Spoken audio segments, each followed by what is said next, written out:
ओम शांति। कैसा लग रहा है ज्ञान सरोवर? बहुत अच्छा। कितना अच्छा बहनों को। बहनें तो फ्री हो गई ना घरों से भी, तो और अच्छा लगता होगा ना। भोजन भी अच्छा लग रहा है। इस संसार को जिस चीज की आजकल जरूरत है, क्या है वो पता है? आज आत्मदर्शन भी करेंगे, यानी अपने को देखेंगे, कुछ चिंतन भी करेंगे। संसार में बहुत ज्यादा प्रगति हो गई है। हमारे भारत देश में तो प्रगति होती ही आई है तेजी से हर फील्ड में, परंतु एक चीज में गिरावट भी आ गई है। कौन सी है वो आपको बताना है अब, है? नैतिक मूल्यों में। और बोलो। नैतिक मूल्य में तो सब आ गए, लेकिन उसके कुछ पार्ट्स बता दें। किसमें गिरावट आई है?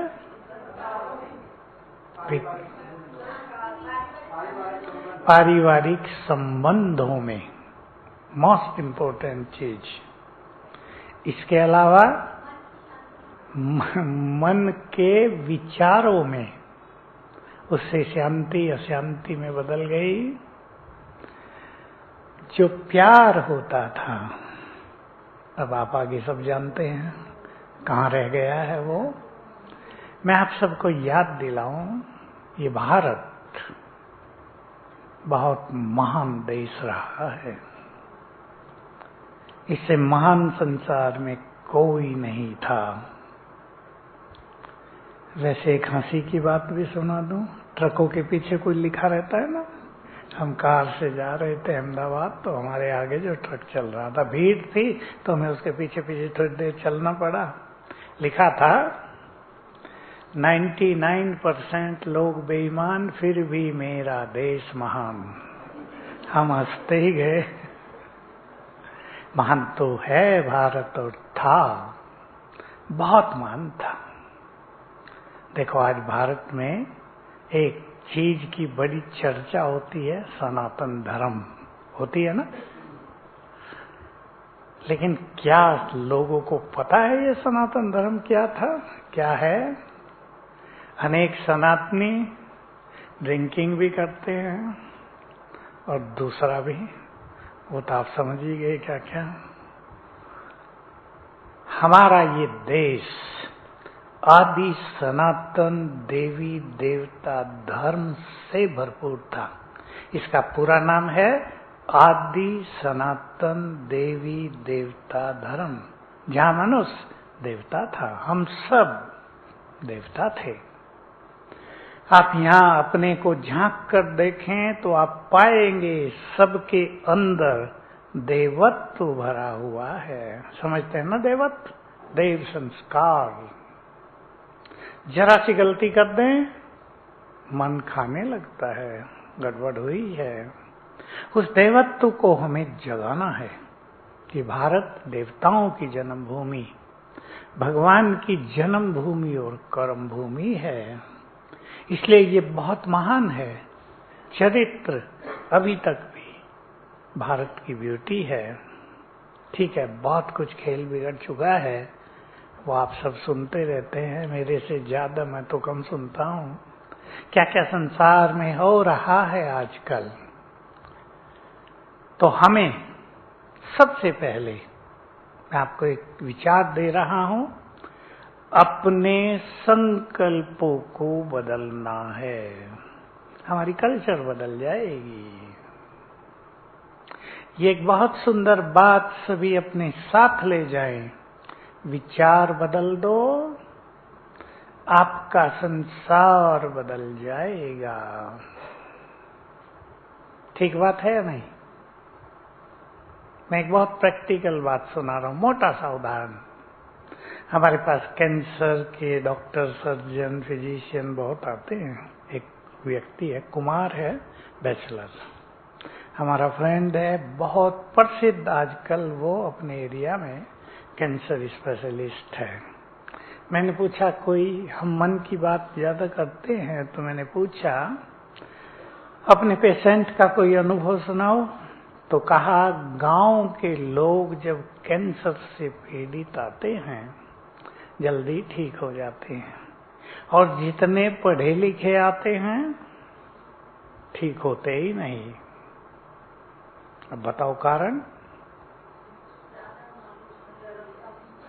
कहीं कहीं ज्यादा नॉलेज मनुष्य को अशांत भी करती है। आपके बेड के नीचे सांप सोया हो, आपको पता नहीं, आप भी रात भर सो गए और सवेरे उठ के देख लिया सांप है तो घबरा गए। वो शायद रात सोया था, पता नहीं था उसका। ये हमारे यहाँ घटना होती रहती है। यहाँ सांप बहुत होते थे, अभी थोड़े कम हुए हैं। मेरी खाट के नीचे भी शायद रात सोया रहा, मुझे पता ही नहीं। सवेरे 4 बजे कुछ देखा मैंने, अरे तो सांप है। अब वो भी इतनी गहरी नींद सो गया था डंडे से भी उसको इधर किया तो वहां भी सो गया उसको बाहर निकालना ही मुश्किल हो गया। गांव के लोगों को ये विचार रहता है, उनको पता नहीं कैंसर कोई सीरियस बीमारी है।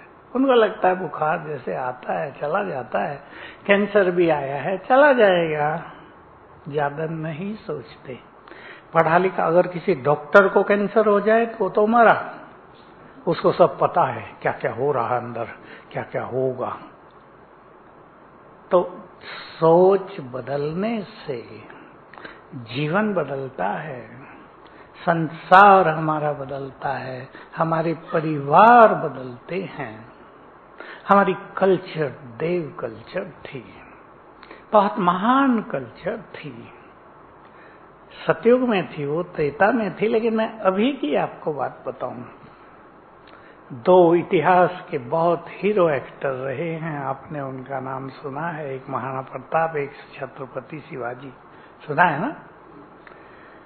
महाराणा प्रताप जब महाराणा थे तो अमर सिंह उनका जो लड़का था मुगल सेना को हरा के उनकी बेगमों को पकड़ के ले आया। महाराणा प्रताप ने देखा, अमर सिंह ने सोचा था कि महाराणा जी बहुत खुश होंगे, कहा बिल्कुल नहीं, ससम्मान अभी वापिस उनके खेमे में छोड़ कर आओ। छोड़ कर आए। ये है भारत की कल्चर। शिवाजी का एक सेनापति सेना को हराकर एक बेगम को ले आया। शिवाजी ने देखा, पहले तो कहा बहन मुंह खोलो, वो लज्जित हो रही थी, भयभीत थी। खोला मुंह, कहा मेरी माँ इतनी सुंदर होती तो मैं कितना सुंदर होता। डरो नहीं, आप अपने घर में आई हो। और उस सेनापति को कहा अभी तुरंत, आपने पहली बार ये गलत काम किया, अपराध किया, आपको क्षमादान देता हूं, लेकिन आगे से नहीं होना चाहिए। और उसकी बहुत प्रशंसा की बेगम की और उसको ससम्मान छोड़ कर आए। ये भारत की महान चरित्र की कहानियां हैं, एक नहीं बहुत हैं, जहां लोग धोखा नहीं देते थे, जहां युद्ध में अगर सेनाएं भागने लगी तो उन पर वार नहीं करते थे, हालांकि इससे नुकसान भी हुए। शरण में कोई आ गया उसकी रक्षा करते थे। मुझे याद है हम बहुत छोटे थे, गांव में हमारा घर किनारे पर था, राहगीर पैदल चला करते थे। उन दिनों या घोड़ों पे चलते थे या पैदल। तो दोपहर हो गई तो जो गांव आ गया वहां अंदर पहुंच गए। तो हमारा घर किनारे पर था, हमारे घर आते थे। काम था उनको बिस्तर लगा के देना, छाया में सुलाना, शरबत पिलाना और अगर भूख लगी तो भोजन खिलाना। दूध बिकता ही नहीं था। हमारे गांव में पहली बार जब दूध लेने वाला दूधिया कहते आया तो सभी लोग छुप के देख रहे थे कि कौन दूध बेच रहा है। ये महान कल्चर हमने देखी, ये बात अब से 70 साल पहले की है। तो बहुत महान कल्चर में बढ़े पले हम सब भारतवासी हैं। गिरावट हुई है, वो तो सृष्टि का जो क्रम है, सतयुग से लेकर कलयुग अंत तक आता है तो उसमें गिरावट होती है, इसमें किसी का कोई दोष भी नहीं है। देखो एजुकेशन बढ़ी, पर डिवोर्स के केस बढ़ गए। पढ़े लिखे लड़के और लड़कियां कोई भी झुकने को तैयार नहीं। कौन छोटा बने, कोई तैयार नहीं। एजुकेशन बढ़ी, मेरे पास पीएचडी करने वाले बहुत आते हैं। अभी भी एक बहन आई कल परसों। मैं बहुत देखता हूं कि जो पीएचडी करते हैं, जानते हैं ना पीएचडी, रिसर्च करते हैं, डॉक्टर ऑफ फिलोसॉफी की, उनको पीएचडी का अर्थ है डॉक्टर ऑफ फिलोसॉफी, वो मिलती है डिग्री। मैं देखता हूं मानसिक इफेक्ट उन पे बहुत आता है, बहुत आ जाता है। तो हमें ध्यान देना है, हमें अपने में कुछ चेंज लानी है, ताकि फिर से भारत अपनी देव सभ्यता में पहुंच जाए। ये देवताओं की जन्मभूमि है, फिर से बनने वाली है। सचमुच भारत बहुत महान है। और आपको ये खुशखबरी सुना दे, जहां आप आए हैं, ये स्थान आप महसूस कर रहे हो कि मुझे कहने की बात नहीं, स्पिरिचुअल पावर से, सुंदर वाइब्रेशन से भरपूर है। हमें तो लोग ऐसा ऐसा सुनाते हैं कि यहाँ आए थे सवेरे, टेंशन फुल, मन परेशान, शाम तक सब शांत हो गया, पता नहीं कहाँ चला गया। वाइब्रेशंस का इफेक्ट। आप अपने अपने घरों में भी ऐसे सुंदर वाइब्रेशंस क्रिएट करेंगे ताकि आपके घर में सब कुछ सुंदर चले, सुख शांति रहे, प्यार रहे, निस्वार्थ भावना रहे, छोटी छोटी बातों में संघर्ष न हो, संस्कारों के टकराव न हो। और जो आजकल एक बहुत बड़ी बात चलती है बहुत परिवारों में, जब संपत्ति का बंटवारा होता है, बस आगे मुझे कहने की जरूरत तो नहीं है ना, क्या क्या होता है। कोर्ट केस चलते रहते हैं, डिवोर्स के केसेस से, करोड़ों केसेस से कोर्ट की फाइलें भरी हुई हैं।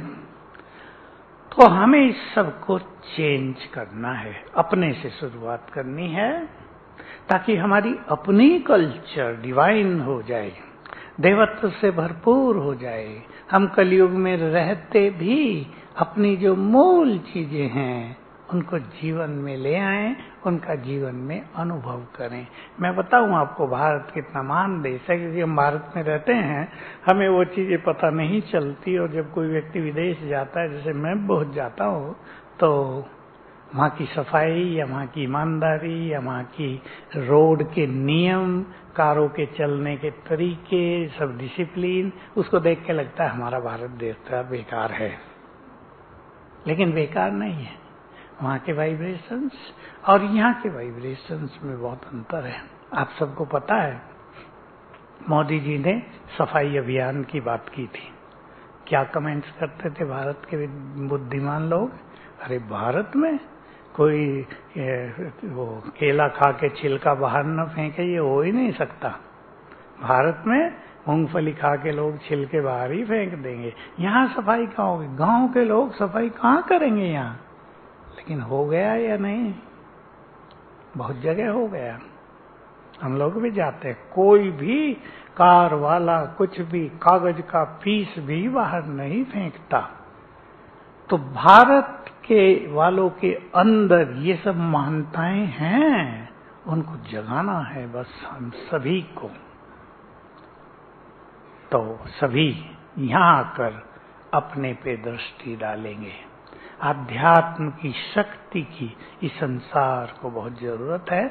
मैं आपको एक बहुत गुह्य, बहुत बड़ी सीक्रेट की सुंदर बात सुना देता हूँ, जिसको समझकर आप सभी को उस चीज को ठीक करना है, बच्चों से ठीक कराना है, परिवारों से ठीक कराना है। जो मैं पीएचडी वालों की बात की ना, मनुष्य का मन इस समय बहुत बहुत कमजोर हो चुका है।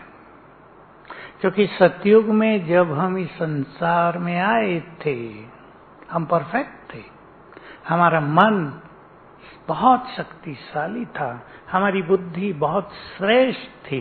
देखो आजकल बुद्धि बहुत श्रेष्ठ है लोगों की, लेकिन सुबुद्धि बहुत कम है लोगों के पास, श्रेष्ठ बुद्धि बहुत कम है लोगों के पास। आपने कल परसों का उदाहरण सुना होगा ना, एक लड़की ने क्या कर दिया, फिर से सुना है क्या? हो सकता है अभी यात्रा में रहे हों। जैसे पहले केस हुआ था ना, वो कहीं दार्जिलिंग की तरफ जाके उसको डाल दिया था अपने लवर के उस चक्कर में। परसों भी ऐसा ही हुआ, जिसकी शादी में 17 करोड़ खर्च होने थे उदयपुर में, यहीं अभी अपने पति को लेकर, जिससे शादी होने वाली थी, बाहर गई थी। और आप में से जो महाराष्ट्र से आए हो, महाबलेश्वर है पूना के थोड़ा आगे को, बहुत गहरी खाई है वहाँ, 400 फुट नीचे उसे देखते हैं लोग, देखने जाते हैं। उसका लवर पीछे था, उसको बुला लिया और सेल्फी लेने के चक्कर में उसको धक्का दे दिया और 400 फीट नीचे जाके तुरंत मृत्यु। वो भी अपने माँ बाप का अकेला लड़का था। अभी देखो, वो दोनों पकड़े गए।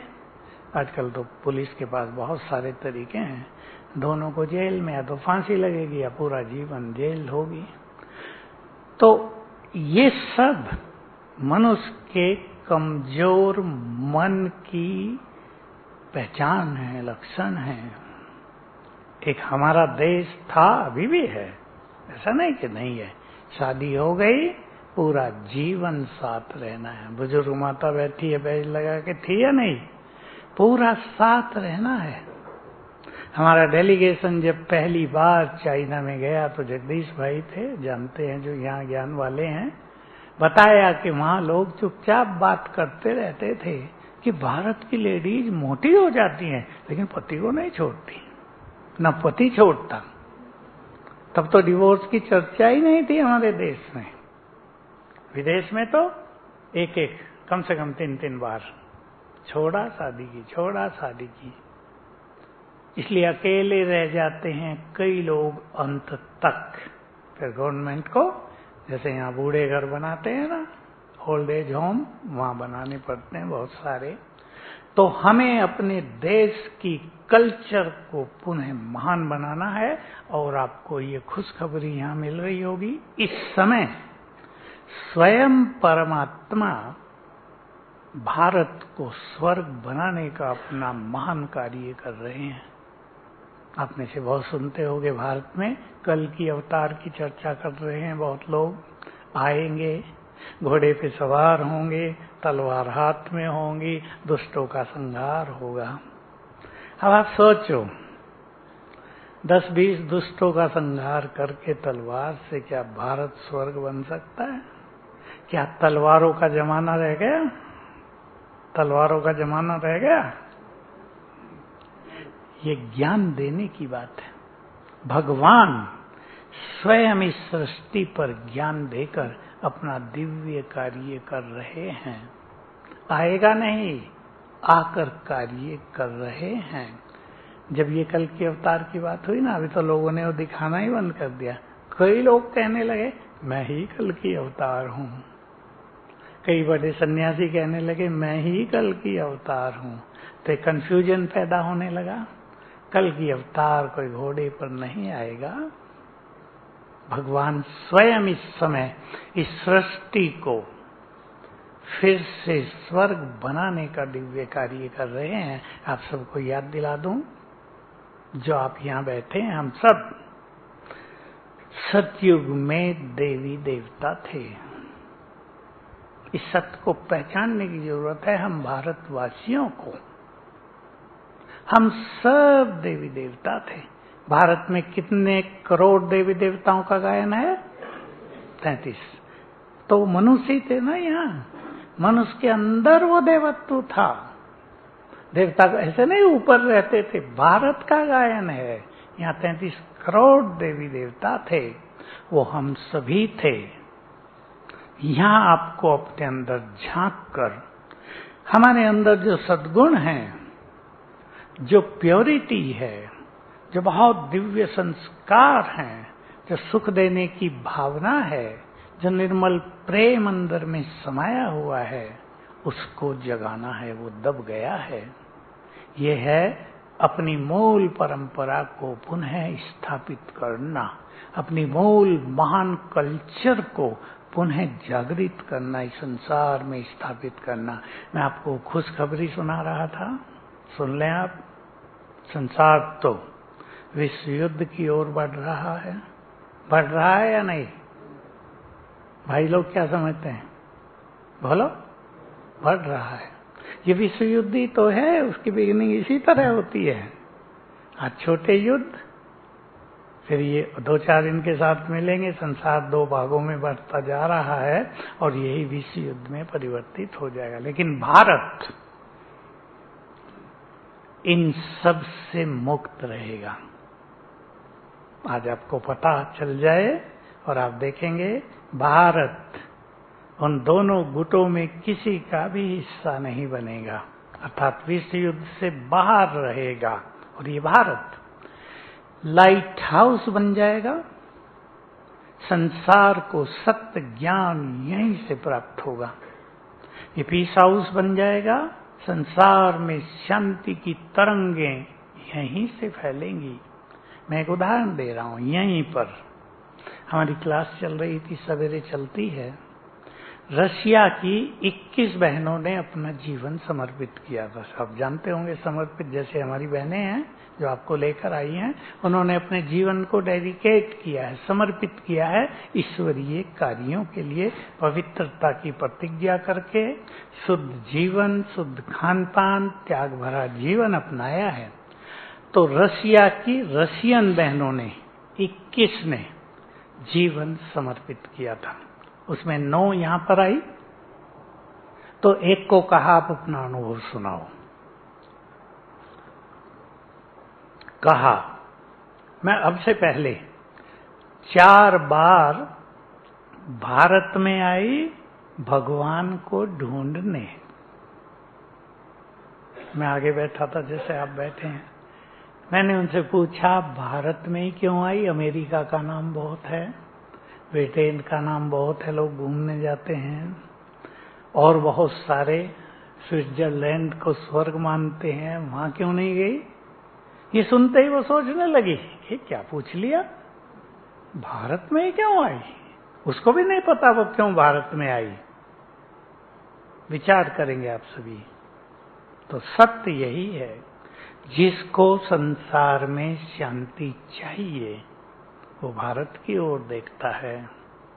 जिसको सत्य ज्ञान चाहिए वो भारत में आता है।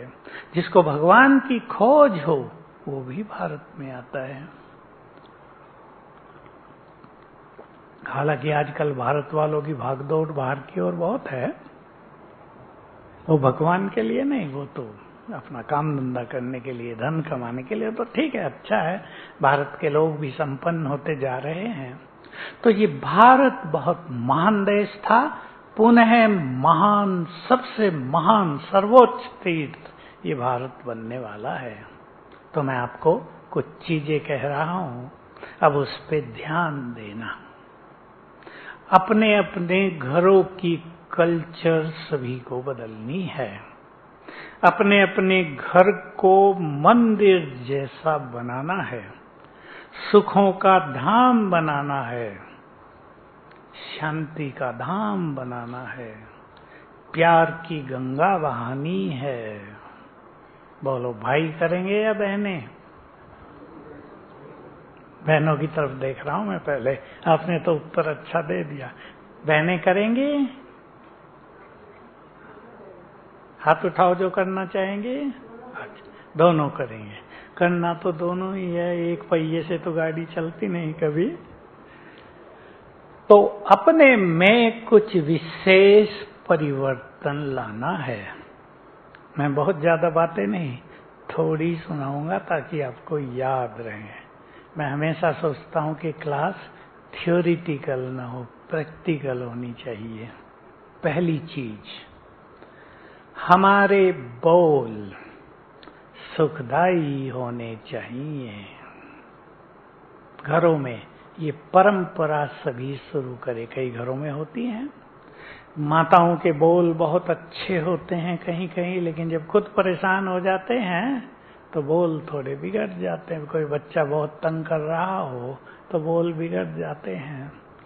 आपको ऐसे बोल बोलने हैं कि आपके मुख के वचन सभी सुनना चाहें।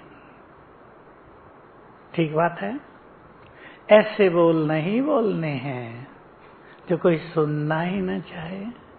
भाइयों के लिए एक बात बता दूं, बुरा तो नहीं मानेंगे, कई भाइयों को इतना गुस्सा आता है कि जब वो अपने काम काज से घर आते हैं ना, तो बच्चे ऐसे छुप जाते हैं जैसे बिल्ली को देखकर चूहे अंदर आ गए पापा। होना क्या चाहिए? बच्चे आपके आने की इंतजार करते हैं, आपके प्यार की कामना रखते हैं। माँ बाप का प्यार बच्चों के लिए सबसे बड़ी पालना होता है। आप उसे भोजन कम दे दो लेकिन प्यार दे दो, उनका विकास होने लगेगा। तो हमारे बोल बहुत ही सुखदायी, दूसरों का उमंग बढ़ाने वाले, दूसरों के कष्टों को, निराशा को समाप्त करने वाले हों। सभी ध्यान देंगे। माताओं को मैं विशेष कह रहा हूं, एजुकेशन का कंपटीशन है संसार में, पढ़ाई पर कन्याएं विशेष रूप से, बच्चे बहुत ध्यान दे रहे हैं, अच्छा कर रहे हैं। लेकिन अगर आपके घर में कोई बच्चा थोड़ी कम बुद्धि वाला है, अब सब तो टॉप नहीं करेंगे ना क्लास को, किसी को थोड़ी बुद्धि कम है तो उसको डांटो डपटो नहीं, उसे रात दिन कोचिंग में अब यहाँ जाओ, अब ये पढ़ो, अब होमवर्क करो, इसमें ना लगाओ। आप बुजुर्ग बैठे हैं, जब आप पढ़ते थे कितनी कोचिंग करते थे बाबूजी? थी नहीं। और हम जब पढ़ते थे कोई मतलब ही नहीं था रात को पढ़ने का, घरों में लालटेन होती थी, अब कौन पढ़ेगा लालटेन में? आप सबका काम है अपने बच्चों को उमंग दिलाकर उनकी बुद्धि का विकास करना। सभी बहुत अच्छी तरह जान लें, जितना दूसरों को डांटा जाएगा, खासकर बच्चों को, बुद्धि उतनी ही दबाव में आएगी, डल होगी। इसलिए उमंग दिलाना है। और मैं आपको एक छोटा सा प्रयोग सुना देता हूं जो हम बहुतों से कराते हैं। जब आप अपने बच्चों को उठाओ सवेरे, चाहे वो 10वीं क्लास में हो, जब कोई बच्चा उठेगा उसको कुछ याद नहीं रहता, उसको याद दिलाना, 3 बार बोलो या संकल्प करो, मैं बुद्धिमान हूं। रात दिन पढ़ाई करने से अच्छा होता है बुद्धिमान बनाना। अगर बच्चे बुद्धिमान होंगे तो सब कुछ तुरंत याद कर लेंगे। उमंग दिलाकर, अच्छे बोल बोलकर, तुम बहुत अच्छे हो, अरे तुम तो बहुत बुद्धिमान हो, जरा सी मेहनत करो, तुम्हारे बहुत अच्छे मार्क्स आ जाएंगे। अभी 50 आए ना, अगली बार 60% आ जाएंगे। फिर उमंग दिलाओ, अभी 65 लाने हैं। तो देखो बच्चों को उमंग होगी, खुशी बढ़ेगी, दिमाग का प्रेशर हटेगा, एजुकेशन को एंजॉय करेंगे। हमने बहुत अच्छी कुछ प्रैक्टिस कराई, ये एक सूक्ष्म रिसर्च थी। भाई लोग और सब आप पढ़े लिखे हैं, कोई टीचर हो तो वो भी सीख लें। मान लो कोई बच्चा फिजिक्स में कमजोर है, मैथमेटिक्स में कमजोर है, अब माँ बाप क्या करेंगे? भाई ट्यूशन पढ़ाओ, कोचिंग कराओ, मेहनत कराओ, रट लो, ये कर लो, वो कर लो, इससे काम नहीं चलता। वो वहां जाके भूल जाएंगे सब कुछ एग्जाम में जाते ही। हमने एक नई चीज शुरू की, एक सुंदर बात हमें कहीं सुनने को मिल गई, एक लाइन सुनने को मिली थी बस, कि म्यूजिक से ब्रेन के कुछ सेंटर, कुछ केंद्र खुल जाते हैं।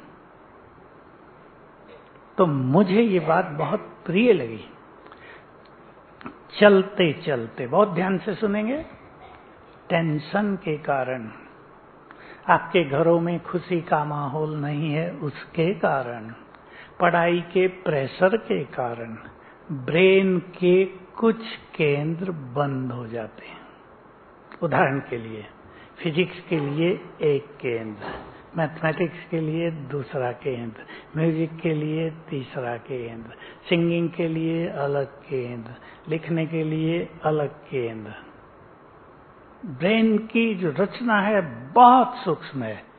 सारी मेडिकल साइंस मिलकर संसार की ब्रेन को केवल 10-12% ही जान पाई है अब तक। ये हमारे यहाँ कॉन्फ्रेंस होती है डॉक्टर्स की, बड़े बड़ों की, इंटरनेशनल, उन्होंने बताया ब्रेन की रचना इतनी सूक्ष्म है। तो हमने इस आधार पर एक टेक्निक शुरू की जिसके रिजल्ट बहुत अच्छे रहे। एक लड़की का उदाहरण दे रहा हूं। उसके नंबर 28 आए 11वीं में। जैसे तैसे उसको आगे बढ़ा दिया गया, तो उसको कोचिंग कराई गई। तो जो वो टीचर बहन थी वो ज्ञान वाली थी, ब्रह्मा कुमारी, वो हमारे यहाँ हमारे ग्रुप में आती है।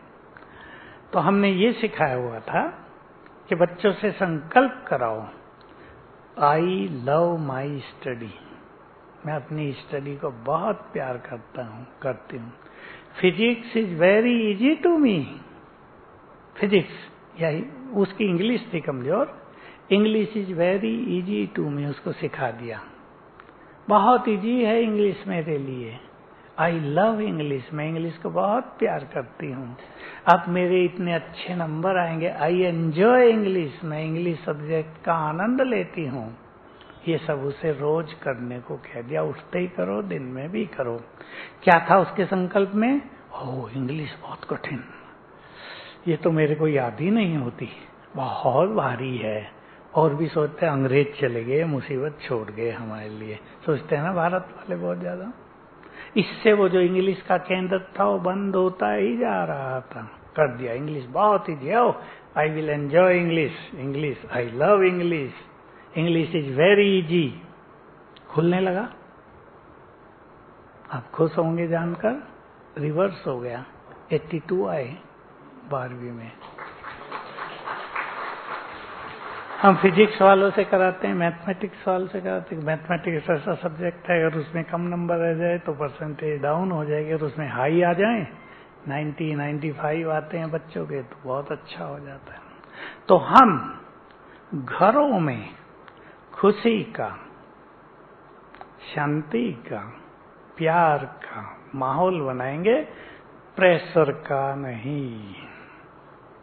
अगर कहीं स्त्री पुरुष का आपस में मन मुटाव रहता है, थोड़ा बहुत क्रोध रहता है, उसको आप ठीक करके जाएंगे यहाँ।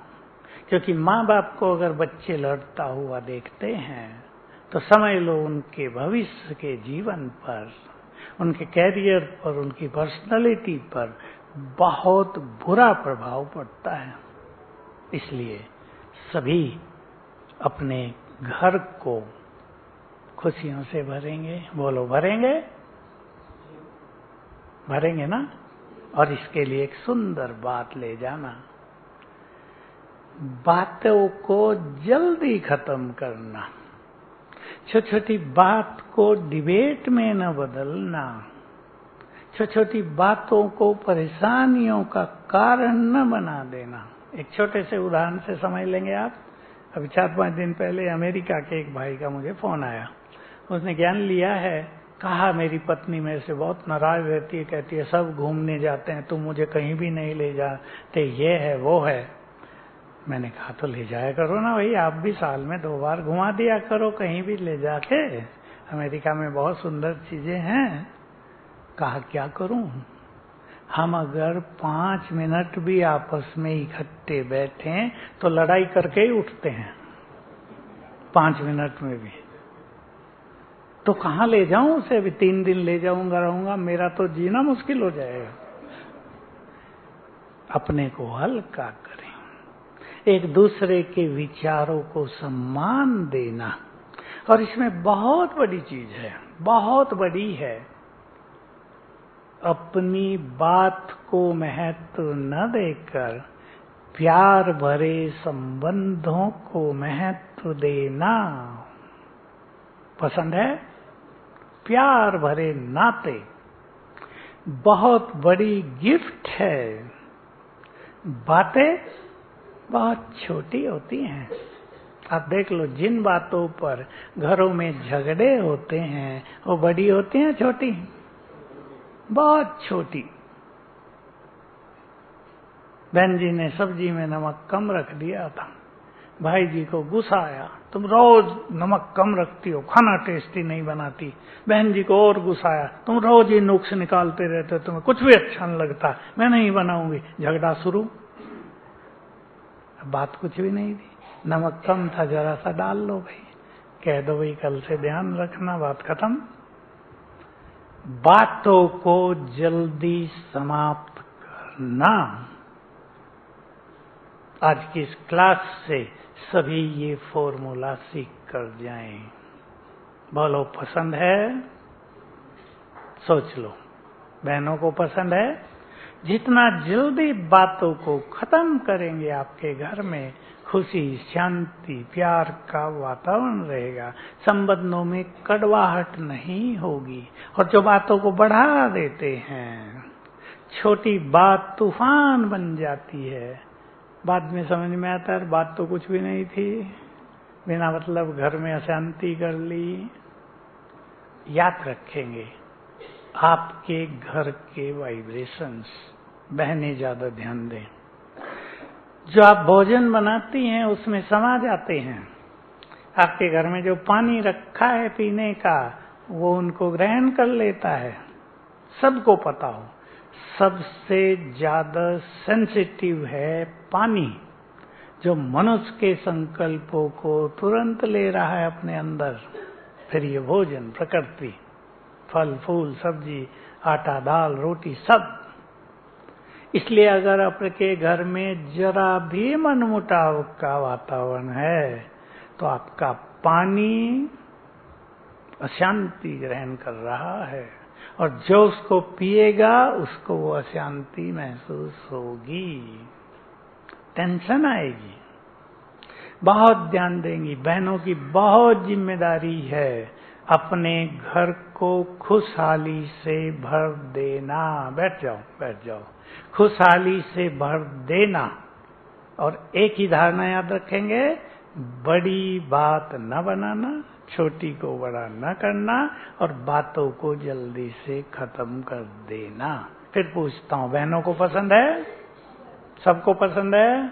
कर लेंगे ना? तो आपकी यहाँ की यात्रा सफल हो जाएगी। और फिर से वो पहली बात सुना देता हूं आपको, सब कुछ बदलने के लिए अपने विचारों को बदल दो। लास्ट में बहुत आपके काम की बात मैं आपको कह रहा हूं, साथ ले जाएंगे आप। जब हम आंख खोलते हैं रोज सवेरे, तो हमारे पहले 10 मिनट रोज गोल्डन पीरियड है, सुनहरा समय, भाग्य निर्माण का समय, और उनके लिए बहुत सुंदर समय जो जल्दी उठते हैं, उनके लिए हीरे समान समय जो 4 बजे उठते हैं। ब्रह्म मुहूर्त में ऊपर की दैवी शक्तियां मनुष्य को बहुत कुछ देना चाहती हैं, अगर हम उनसे जुड़ जाएं तो। अब ये राजयोग आपको परम पिता से जोड़ने का ही तो तरीका बताता है, तो बहुत कुछ मिलेगा। 10 मिनट, उसमें से पहले 5 मिनट और पहले 3 मिनट बहुत काम के। इसलिए क्यों है काम के? क्योंकि मनुष्य का सबकॉन्शियस माइंड, उसका अंतर मन जगा रहता है। जो आप सोचेंगे, जो देखेंगे, जो सुनेंगे, वो आपका जीवन हो जाएगा। इसलिए बहुत बहुत ध्यान दें। बच्चे बहुत आ गए हैं, उठते ही मोबाइल नहीं देखना है 15 मिनट के बाद। मनुष्य को आदत है, उठे ठकाठक मोबाइल पे, क्या क्या नाम है पता नहीं, फेसबुक पे क्या आया है, इंस्टाग्राम पे क्या आया है, व्हाट्सएप पे क्या आया है। आज बहुत सारी चीजें ऐसी होती हैं जो ब्रेन पर बुरा असर डालते हैं। सबको कल सवेरे से ही एक प्रैक्टिस चालू कर देनी है। सुंदर संकल्प करेंगे उठते ही, और एक छोटा सा फॉर्मूला याद रखना, जो आप जीवन में चाहते हैं उठते ही संकल्प करना। अगर आपने पहले मिनट में ही कर लिया तो चमत्कारिक परिणाम आएंगे, क्योंकि अंतर मन जगह है, वो सब ग्रहण कर लेगा। तो बहुत सुंदर संकल्प करेंगे, मैं बहुत भाग्यवान हूं। ये नहीं मेरा तो भाग्य ही खराब है, ये नहीं, मैं बहुत भाग्यवान हूं, मैं बहुत सुखी हूं।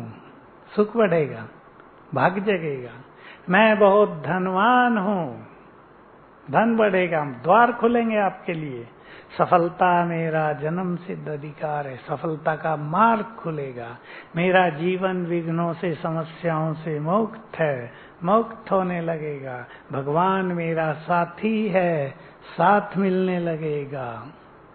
और आखिरी संकल्प रोज करना, मैं बहुत भाग्यवान हूं, मेरे साथ सब कुछ बहुत अच्छा होगा। आप उसी दिन इस संकल्प का इफेक्ट देखेंगे। 3 बार कम से कम, मेरे साथ सब कुछ बहुत अच्छा होगा। पता नहीं आज ये ना हो जाए, कोई समस्या होती है ना, कोर्ट केस होते हैं, आज निर्णय आना है, पता नहीं क्या आएगा क्या आएगा। मैंने बहुतों से प्रैक्टिस कराई, संकल्प कराए, नहीं आज कोर्ट का निर्णय मेरे फेवर में आएगा, आज मेरा दिन बहुत सुंदर होगा, आज मेरा दिन खुशियां लेकर आ रहा है, आज सफलता मेरे चरणों में चरण चूमेगी। फेवर में आ गया निर्णय। तो जो आप संकल्प सवेरे करेंगे वही पाएंगे। स्टूडेंट्स को भी सिखा दें अपने घरों में, और सब करें। जो चाहते हैं वे संकल्प उठते ही, 4 बजे नहीं उठते तो सूर्योदय से पहले। 8 बजे उठने वालों को, 9 बजे उठने वालों को ये नहीं प्राप्त होगा। 6 बजे से पहले कम से कम, आजकल 5 बजे तक सूर्योदय जल्दी हो जाता है। तो आप सब ये करेंगे, आपका अंदर का देवत्व जगेगा, प्योरिटी बढ़ेगी, विचारों में शुद्धि आएगी, और जीवन की यात्रा सुखों से भरपूर नजर आएगी। जीवन जीने का आनंद आएगा, और भारत इस तरह फिर से देव सभ्यता से भरपूर हो जाएगा। ओम शांति।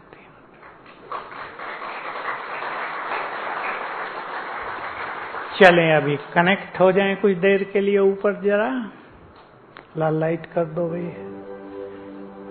फील करें ऊपर Shiv Baba, supreme soul, supreme source of energy, उसकी एनर्जी नीचे मुझे आ रही है।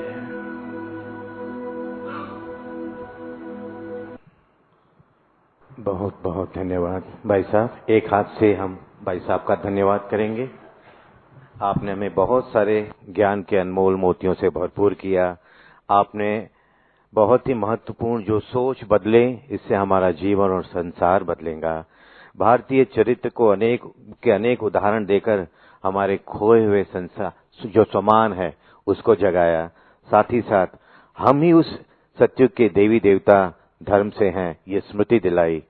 भारत देश की महिमा कर हमें हमारी महानता की स्मृति दिलाई।